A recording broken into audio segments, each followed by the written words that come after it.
Ladies and gentlemen, welcome to another episode of a Wild Time podcast with Adam Newsom. Thank you all for the subscriptions. I said it right that time, not subscribes. Subscriptions, likes, shares, the whole enchilada. And I don't know where that came from. But today, listen, I'm very excited about this. First off, if you haven't watched an episode of a Wild Time podcast, go back. Got all kinds of cool content from the old school mixed martial art days, some old school, well, and new school horror interviews with actors, set designers, just a little bit of everything. I guess that's where the whole enchilada came from. That'll do it. Yeah. But today I've got a guy that I've admired for a long time. He is, as I say personally, the John Bonham of Eastern Kentucky, the man, the mountain music man, as I call him. JD Hall. JD, how's it going, my man? Buddy, it's been going pretty good. Listen, ever since I've been a tiny boy, I've run into this dude. And the thing I love about JD is he's reinvented his look. He's almost like the Undertaker. You remember when I've heard that 1,000 times. You've had the black hair, slicked back with the baby face, the leather coat. And the chops, the sideburns. Look like Glenn Danzig on the drums. That was, yeah. I mean, the dude is, and to stay in the game, you have to do that. Oh, it's been years, man. Been doing it for so long. And I admire that. Do you remember when we first met what you called me? Rock star. Yeah, the video store. Yes. I remember that. Yeah. Hey, listen, it takes one to know one. I might not be able to sing the greatest, but you put me got on the vibe, though. There you go. You put me on a stage, and I'm up there with David Lee Roth. You got it in you. That's right. But I'll tell you, we were sitting here shooting the breeze before we even hit record, man, and we had so much good content. Oh yeah. I mean, I asked what got you. Well, I'll tell you. You just go ahead and tell everybody what got you into music. What got you into at the main start of it? Yeah, it was actually my dad, my Big Dan Hall. A lot of people may know who that is. The legend. Yeah, the ball player, big 7-footer, and he actually played drums too. Some people don't know that, some do. Yeah, but he was into it, and I didn't want to fool with it when I was probably 5th grade or so. Yeah. I was playing Army, and I was still doing all kinds of stuff like that, and I didn't want to. He made me. I remember I cried the first time. He said, "You're going to sit down here and learn this." And you don't say no to that. Right. You know what I'm saying? Absolutely. And that's the best decision. I'm so glad he did. I took to it, it was so natural. Well, he knew. I mean, he knew that was going to be something that would pay off for you later. Look at you right now, still banging and clanging. He was right. He was, yes. And Dan Hall, a absolute legend. My dad thought the world of him. I thought the world of Dan. And my dad, he brought up an interesting story today. You just got to know my dad. He'll message me out of the blue. He's up. Get something on his mind. Right. Yeah. And he said, I bet you didn't know. He said, but now Dan would be playing, dominating on the ball court, end up on the drums during the ball games and stuff, man. That's what they said. Tommy Boyd, you remember? Tommy and Billie Jean would fight over it. Trying to figure out which way, and they'd fight and figure out where he's supposed to be at. And he had an awful time over the Man, that right there is where you get that rock star mentality out of it. Right there. When a man can dominate 7 foot tall, he was a big man. Yeah, he was, and a sweetheart of a guy. He was a good guy, man. He was. I missed him off. And I'll tell you what, I talked to him up Pikeville there when I was young, and he told me, he said, Adam, he said, I tell you what, he said, you're young. He said, you won't hurt yourself. Keep the job you at right now. Yeah. But, him getting you going at 5 years old, how long did it take you to really get the groove of that? That's a good thing. Really, when I was about 5, I've got pictures, literally like a baby was sitting behind the drums, which I didn't fool with them then, but they was around the house. Right. But it was around the 5th grade when that started. Then I started got the school band kind of done that number through grade school. Yeah. Around the 8th, 7th, or 8th grade, I discovered heavy metal, and that's all she wrote. Close the door then. What did you discover? What music or what was the first at that time? I had the Metallica Black Album, and Glenn Danzig. He had the Mother Sweat Live and Mother. Oh, that was 93. Back when they actually played music on Headbangers Ball. Yeah, gosh, my brother. That shows our age a little bit. A little bit, yeah. Yeah, I was a massive fan of Headbangers Ball, but I was still a little bit. But I had older brothers. Yeah, Rocky was into the Black Crows. I remember that. Yeah, I remember him talking about him coming to school in 5th grade and selling a black tie. That just speaks about him though. Yeah. Selling a Black Crows tie. I know Rocky. Yeah, yeah, he was. But Jason got me into the Doors at a young age. Oh my God, that was another early. I was in 8th grade, and the Doors too, man. Yes, there's so many. But I remember Metallica and Danzig were two of the early ones. Well, there was no looking back after that. The funny thing that we were talking about a minute ago was I asked JD. I said, "What was your first band? Like the first band. Yeah, the first put together. I mean, independent. You guys the really. first one was, and that we did it up right. I'm still kind of proud of it. We was young guys, man. What I think sophomores, juniors, junior in high school. It was called Midnight Carnival. Me and guys that went to Betsy Lane, all four of us, me and Daniel Rogers on guitar, Bart Newsom on bass, and Glenn Hamilton, Ishmael Glenn, on vocals. And we put out the whole shebang, man. I'm telling you, we spent some money on it, did a record, we made done the photo shoots and everything. If I'm not mistaken, did you all do like a photo shoot at Hillbilly Days in front of the carnival? It was at Apple Days. Apple Days. Yeah, I had a fake tattoo right before I actually got there. Hey, people give me a rough time on that. Listen, you knew what you were doing. Yeah. But hey, from then, and I haven't stopped. I don't know how many CDs how many bands I've been in.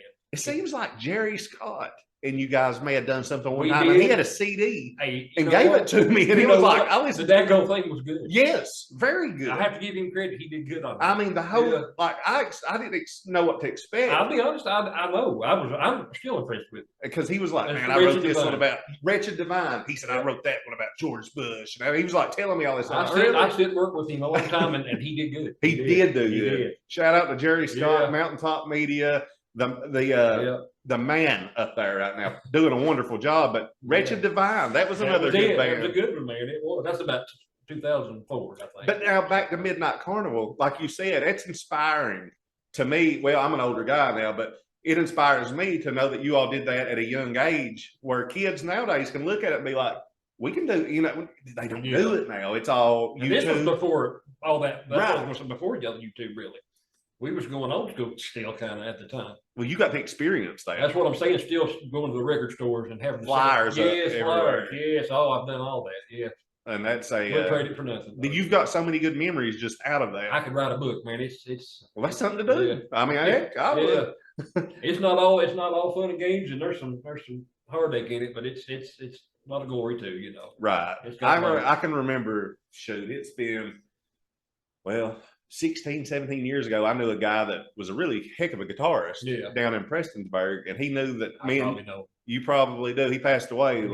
Joe Rose. I know him well. I played with him. Yeah, well, he had talked to me. He's like, "Do you know JD Hall?" And I was like, "Yeah, I know JD." You know, he's like, "Do you think you could talk to him maybe and get us involved?" And I'm like, "Yeah, I mean, I'll send him a message." Didn't know that. I was like, He's Yeah. like, because I see you all talking back and forth on it was MySpace back then. And I was like, "Yeah, I'll talk to him." But Joe, I've done some MMA training with Joe. Yeah, he could shred. He was a shredder. He was. He liked CC DeVille a lot. I remember him talking about CC DeVille a lot. Yeah, he was a cool cat. That's for sure. And so after Midnight Carnival, you kind of was it? Well, that was through high school. I graduated with that. Man, we did some killer shows at high school too. We brought the gym down up there. So I heard that. I have to be honest, that was some of the best times I've ever had. After that, I graduated, and me and Daniel Rogers, he's one of my best friends, man, really all the time since we met in high school. Yeah. We've been off and on different bands all through the years. And we got into the death metal thing after that. Some people didn't take too good, but I'm glad I went through that. Right. We did the corpse paint and all that kind of stuff, you know. It's called Metal Mansion. Metal Mansion. It was some brutal stuff. I did vocals, doesn't matter if that's the screaming vocals. And played drums at the same time in that. Well, now listen, Phil Cobb, that is a tough. And that kind of music especially was. I mean, I could only imagine. There's a lot going on. Each limb's doing something and vocals, and it was different, that's for sure. That sounds like a job, dude. It wear you out. I'm telling you, it's been playing drums like it's part athlete, part artist. It is. And if you notice, well, I'm sure you notice, but like the average person, drummers usually are built. I mean, I was always kind of lean, but you're still kind of like Tommy Lee, still muscular but lean, kind of. I know. Or a big one. Slade from AC/DC back. Chris Slade, Kenny Aronoff, man, those guys. Kenny Aronoff, Kenny Aronoff's one of my favorite drummers. Yeah, he's awesome, man. He played with everybody. I mean, he was John Cougar's. He's one of the most recorded drummers up there. Session drummer. Yeah, he's awesome. He's one bad dude. Yeah, and who was the other? I'll tell you my favorite drummer. I mean, just since we're on the topic, it was Charlie Watts, man, from Rolling Stone. I don't know what it was. I just liked his older demeanor. Yeah. It was like an Englishman, you know, and I always loved the story. He knew he didn't have to do too much. That's it. He could sit back, but he was almost like the father figure of the Rolling Stones. Yes. Because I'll never forget the story where Mick Jagger had said he must have called up drunk and said, "I want my drummer down here." Oh, I right heard now. that. He said he punched him out. Didn't He said he got up out of he bed, wore him out. put a nice suit on, and Oh, got man. ready and walked down and I grabbed heard him that story several times. and said, "Listen, I'm not your effing drummer. right. You're my effing singer." He wasn't gonna put up with that. And you know, Charlie had he had that personality, that attitude though. That's true. in Slash's book, he was talking about how Keith Richards would be rough on the rest of those. Like, I think it was Ronnie or one of those guys. He was like kind of rough on. He said he didn't do that with Mick, or because he knew Mick would like throw a tantrum, and he knew Charlie would punch him. That's right. But no, you know, you did the death metal. Get back on topic. I did that for a little while, and actually learned a lot. If nothing else, you know, you play that stick, you learn. And I got out of that phase, and then the big one, first big band really was VOA. I don't know if you remember that. VOA. Voices of Aggression. It was kind of when the new metal thing was coming out. Kind of, we did kind of a Korn, Disturbed kind of mix, kind of that vein of music, and we actually almost got a record label with that band. We come so close. I don't know a lot of people know that, but it's TVT label. The label was TVT Records. Yeah. Had Snoop Dogg on it. Wow. Seven Dust. I watched Seven Dust in concert down in Nashville at BuzzFest. Yeah, that's one of Johnson's favorite bands. Yeah, they're killer. But we come so close to getting on that label. It was a heartbreaker. That was in 2002, and they just said, "Well, you guys are a little bit late with that. You've been about a year earlier." Well, you know, like you said it. There's a lot of it that's heartbreaking, and that's probably what, you know. Yeah, but that was a good band. We played some big shows. We played a huge show at Button Auditorium. Who all was involved with that band? 800 people at least in there. That was a big show, and that was Daniel Rogers on guitar. That's Jeremy Chaney on bass, which is in downtrend now. Yeah, another longtime good friend and bandmate, and my brother-in-law, Mike Combs. He was at the time he was like Phil Anselmo though. Oh, really? No kidding. No, yeah. God. Yeah, he was a madman at the time. I'll tell you, that's raw talent was. It was a beast. It was. Was he on vocals? Yeah. Yeah. Well, if he's Phil Anselmo, he has to be. If we had the energy of Pantera. God, and that's one band that had a lot of energy, man. And we was young, man, and it was good. But so after the record deal kind of fell through, we fooled around another couple of years, and we fight, and we had this one here to quit, and that one would get tired and fight. You know how it happens. Oh yeah, you know, bands are like women. You know, it's terrible. But that went on for a little while, and I kind of think the next probably big thing was probably the thing I did was Richard Devine, probably. Richard, and that's what I was talking about. I had the CD, and it was just something Jerry. Yeah, just high school guys that was always friends that got together, kind of reunited, did a CD, and it was good. It was. I'm very like anything I want to do. Yeah. Like I go for it. Yeah. Like I mean, life's short, man. It is, and if you've got a hobby or something, you go for it. Like people thought I was crazy when I got into fighting or wrestling, and I was like, listen, I've got it. If I don't, I'll regret it. About me too. Oh man, you've killed it. You've absolutely killed it, and I'm proud of you. And you've got to be proud of yourself. You know your daddy's proud of you. Yeah, I hope so. Man. And you came close. You've about had it. And, and then you went back and like you said, and tried again. Yeah, that's the thing. I kind of got burned out. You know, like a few years back. Yeah, kind of. I guess the story, where I got on some drugs. Right. That's people they know a little bit about that. Listen, that's what I was posting about on Facebook. I'll tell you right now, I am an advocate for recovery. Like I have, thank God, I've never dealt with it, but I've been very close with situations involving drugs. There's nothing rock and roll cool about it. It's nothing for it. No, it's ain't. Not cool. It's not. And I pray and hope for all the, because it kills me when you see people talking the dope heads or the meth heads. It kills people, man. Because it's somebody's kid, that's somebody's dad. I'll tell you what it did for me. I mean, that's a good story. I was with Downtrend by this time. Yeah. I joined them, and I got with them in 2013 after that. That's what I think. Yes. And that was like too bad. We kind of had always competed a little bit, not a little bit, and then we joined forces, and it was a monster. Yeah. I love Josh, man, and all the guys, man. It was a great combination. So I joined them, man, and we've been kicking ass since then, pretty much. But I had a bad time in 2018 or so, and got in a dark place, man. Got on some drugs, and I lost my passion for it, and was burned out, and that was an awful feeling to lose that passion for music. And I finally, man, woke up one day, and I guess it's a good Lord, man, which I definitely believe in. Said you got to change.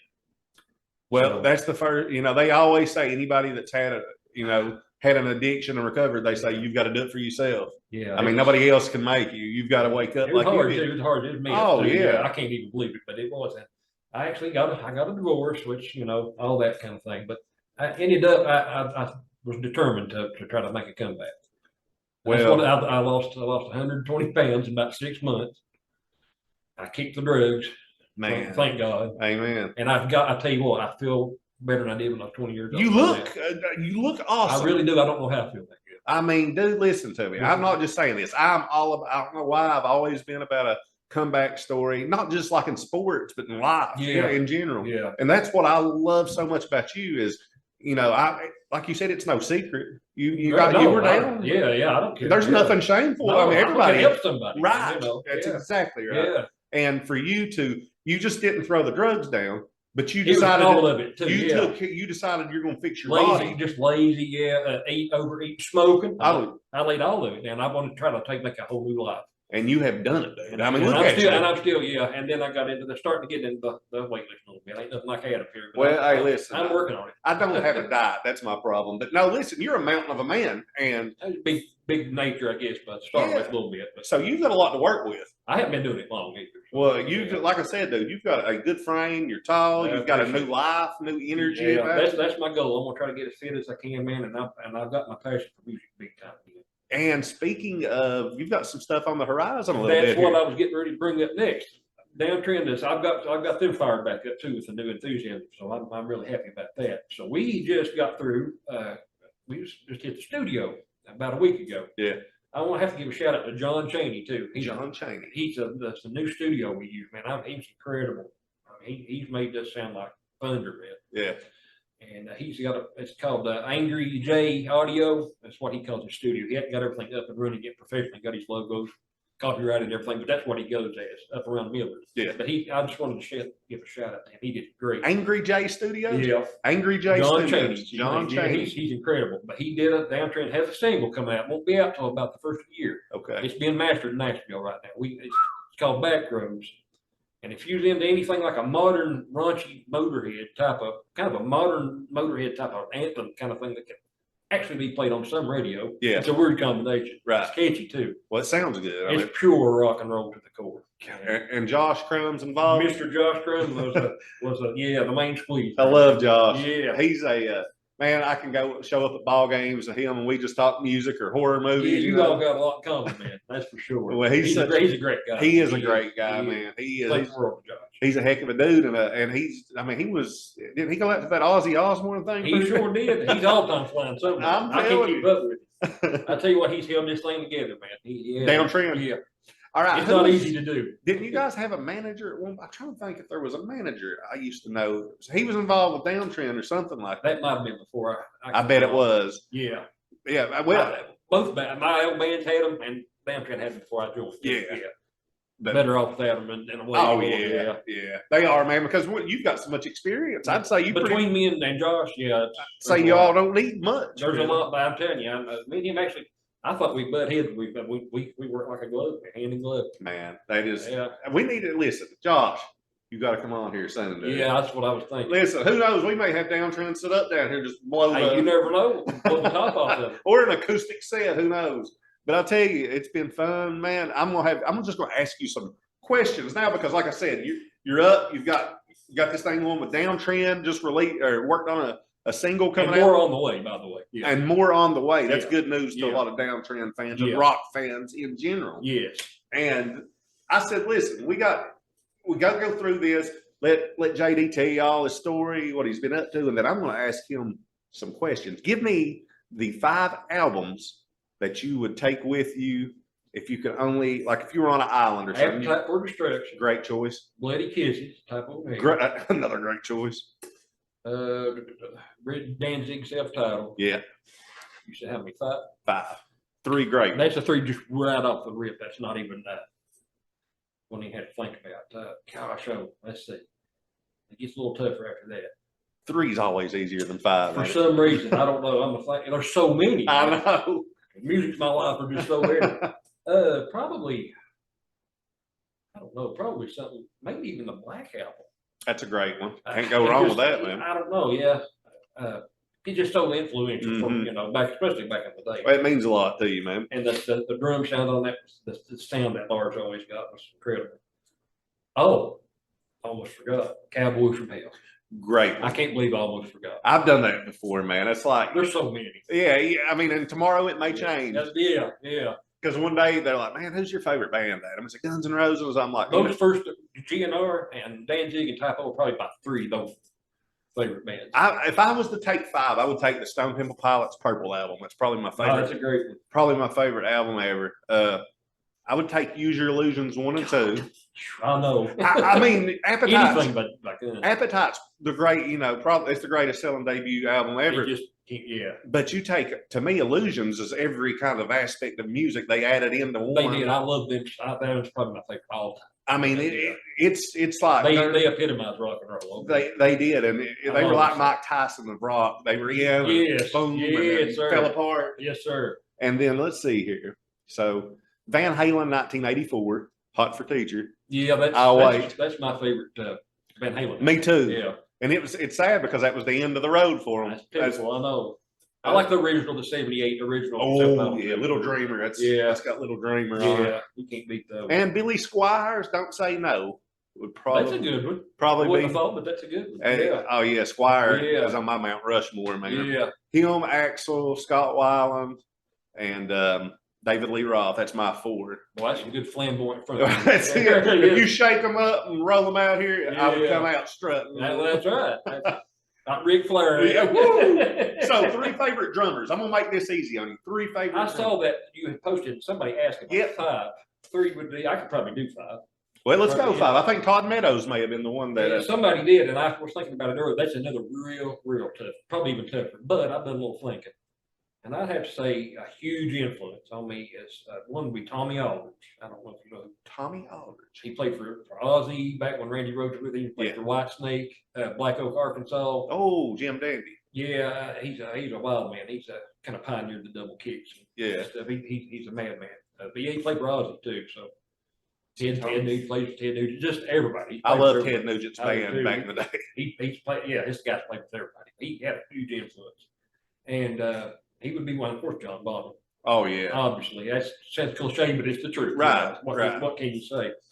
Another one would be Vinnie Paul from Pantera. Love Vinnie I like him for his just how he approaches the song. Yeah, he wasn't really flashy, but like I'm a soloer. I like yeah, but I like Vinnie Paul for his heavy, hard hitting song parts. Yeah, and then a couple more would be Neil Peart, of course. That's another given, and Eric Carr. I like Eric Carr, dude.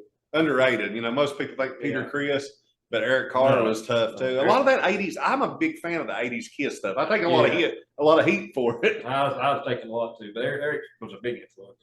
And there was one more, Mike Portnoy. Mike Portnoy. He played for Vince. He played for Vince Sevenfold, the Dream Theater originally. Yeah, kind of prog rock thing. But right. That's some of my. I mean, like Buddy Rich too, God the King, about the jazz legend, too. Can't forget him. You do, yeah. I mean, you could sit here and just give lessons on it. I mean, the history. We could sit here. And just so much stuff to it. Yes. Well, I tell you what, I've had a good time, and I'm extremely proud of you, dude. Hey, listen, I'm not joking. I want you to keep on doing this. I want you to be 70 years old. That's my goal, man. That's why I'm trying to take care of my body, man. I'm hoping to keep doing it as long as I can. Because I'm hoping I still might have a chance. I'm getting a little older, but I'm trying to keep myself together. Son, listen, you've got to trust me. You've got to know. You might be getting a little bit older, but you got the experience now. I don't look too bad. No, you look. If I can age like my mom, I'll be okay. There you go. Yeah, beautiful woman. I tell you, you ain't got no gray in your beard. I've got gray in mine already. Yeah. So I mean, you've still got the look. You've got the skill. That's right. If you can keep your health, man, that's right. And this is a great story, man. One thing I am thinking about doing too is, other than pushing downtrend in the future, I'm thinking about starting just a regular YouTube channel. I don't. You need to, man. That's something I haven't done that I'm gonna start making a lot more video content. Yeah.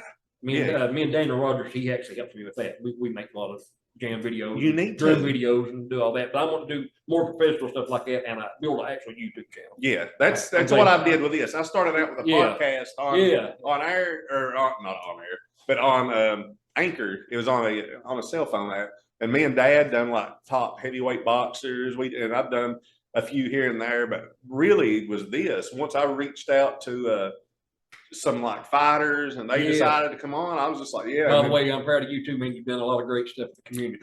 Dude, I appreciate it. It ain't nothing. That's you help kids, man, and other people. That's awesome. Well, like I said, I'm all about a comeback story. I'm all about the underdog. You know, if a kid wants to lose weight or learn to throw a combo, a lot of kids don't have that, so that's good though. Well, I'll tell you, I appreciate it, and like I said, I hope to see you at 75 years old going into the Rock and Roll Hall of Fame. Me too, brother. I sure appreciate because it. It's possible. Let me tell you, anything's possible. I sure appreciate it, brother. Guys, listen, JD Hall, JD, how can they hear you? I mean, how can they keep up with you, my man? Mainly on for right now until I get my what you call it, what the YouTube channel. Yeah, YouTube. I can't believe it. Me too. Until then, I'm usually just on Facebook, Instagram. And also, you can find Downtrend on there. It's DOWNTREND or downtrendmetal.com. And it seemed like Josh told me not too long ago that Downtrend did you all do something recently? Do a show? Oh my God, we played a lot of national bands and for a while. And then the pandemic. That's something we didn't bring up. Yeah, the pandemic put a big on everything. Peters on everything. And that's kind of what drug our spirits down. And I have one more good story, I guess, for we. No, go to Sunset. I'll tell you what killed our was while we had the gloom session before we made our comeback. We played with Ace Frehley, the Ace Frehley. Oh, goodness. I didn't know if you know that. No. And Whitesburg. I mean, the Ace Frehley. Yeah, Whitesburg's had some pretty good artists. I mean, we played with the Texas Hippie Coalition, but people treat us better away from here. Yeah, that's another thing that's kind of bothered me because around here we don't get a whole lot of respect sometimes. I don't know why that is, but But anyway. We do what we do. Yeah. But man, I tell you. And to say that I was on the same bill as Ace Frehley, that's an accomplishment. I still can't believe you. Let me tell you, we got up there and was killing, man. We opened. We was 2 or 3 openers, Yeah. We got up there and was destroying. The sound was perfect. We felt like it was going to be the set of all sets. Yeah. Guess what happened? Sound mess up. Even more crazy, man. It was like a bolt. Literally, it was a bolt from the blue. A storm rolls in mid-song. Our first song, we were killing it too. For Ace Frehley. And the daggone sound got knocked out by lightning. God. That broke my heart, man. That was a kick between the legs. I didn't know if you knew. Yeah, it's hard for me to even talk about it. Hey, listen. I think LA Guns. Has LA Guns been over? We played with them too. Did you? Yeah. Okay. Jakey Lee from Ozzy? He's one of my favorite guitarists. I love Jakey Lee. Yeah. I mean, he's underrated. I can't remember, but we played with quite a few big people. Crowbar. I mean, man. We could just sit down and do another episode one day and talk about that. Sorry to keep dragging it. No, you're fine. That story that broke our hearts. We finally got out of that terrible doldrums and got back to it. A storm. That's a good story, though. It is a good story, man. Oh, man. I mean, just to say that you were on the same deal and killing it too. Yeah, and it took a national or a natural disaster to come through and literally blew the PA out. Yeah. Well, hey, listen, thank you guys for tuning in. Thank you for JD. Thank you, man, for being on. Man, I appreciate you having me, man. It's an honor. Listen, we're gonna do this more often. We should check this guy out. Listen, he's done it for a long time. He's got the experience. Downtrend, they've been a staple in Eastern Kentucky and the tri-state area and the hard rock scene for a long time. And it sounds to me like they're just getting started and warm back up. Yeah, we're not planning on quitting anytime soon. No, listen, they will be. Like I said, I'm hoping to see this cat walk across stage up in Cleveland for the Rock and Roll Hall of Fame. Thank you all for tuning in, and we will be back. I'll have more episodes coming. JD Hall, the first rock and roll episode, man. Thank you. Awesome. Thank you. Guys, subscribe, like, share, and we will see you down the road.